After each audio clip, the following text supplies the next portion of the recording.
تو اب تکبیر لگائیں گے۔ اچھا بعض لوگ یہ غلطی کرتے ہیں کہ جب سنتیں پڑھتے ہیں تو یوں نیت کر لیتے ہیں، نیت کرتا ہوں 4 رکعت نماز سنت ظہر کی واسطے رسول اللہ کے۔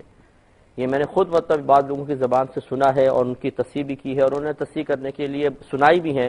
کہ اس طرح ہم نیت کرتے ہیں۔ تو یاد رکھیں یہ اس طرح کہنا بہت سخت جملہ ہے،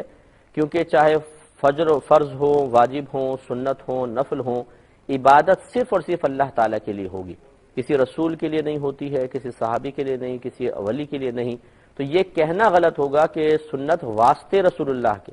یوں کہہ سکتے ہیں کہ رسول اللہ کی سنت، نیت کرتا ہوں 4 رکعت نماز سنت نماز ظہر رسول اللہ صلی اللہ علیہ وسلم کی،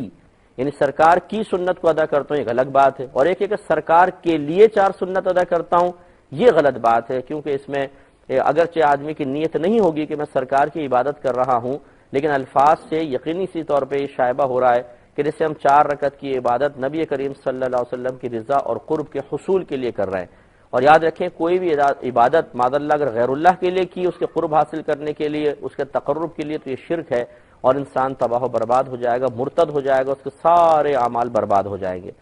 لیکن یہ میں پھر توجہ کیجئے گا، میں یہ نہیں کہہ رہا ہوں کہ جو ابھی تک یہ جملے کہتے رہے وہ کافر و مرتد ہو گئے، اس لیے کہ ایسے جو لوگ ہوتے ہیں وہ بھولے بھالے قسم کے ہوتے ہیں، اور ان کے کہنے کا مقصد یہی ہوتا ہے کہ ہم نبی کریم صلی اللہ علیہ وسلم کی سنت ادا کر رہے ہیں، لیکن وہ الفاظ ایسے ادا کر دیتے ہیں کہ سنت واسطے رسول اللہ صلی اللہ علیہ وسلم کے۔ یہ بات درست نہیں ہے، اور یہ جملہ نہ کہیں بہتر ہے، لیکن اگر کوئی اسی ارادے کے ساتھ کہے، اس ارادے کے ساتھ، اس نیت کے ساتھ، اس قصد کے ساتھ کہ میں نبی کریم صلی اللہ علیہ وسلم کی عبادت کر رہا ہوں، تو پھر اس کے کفر و شرک میں کوئی شبہ نہیں۔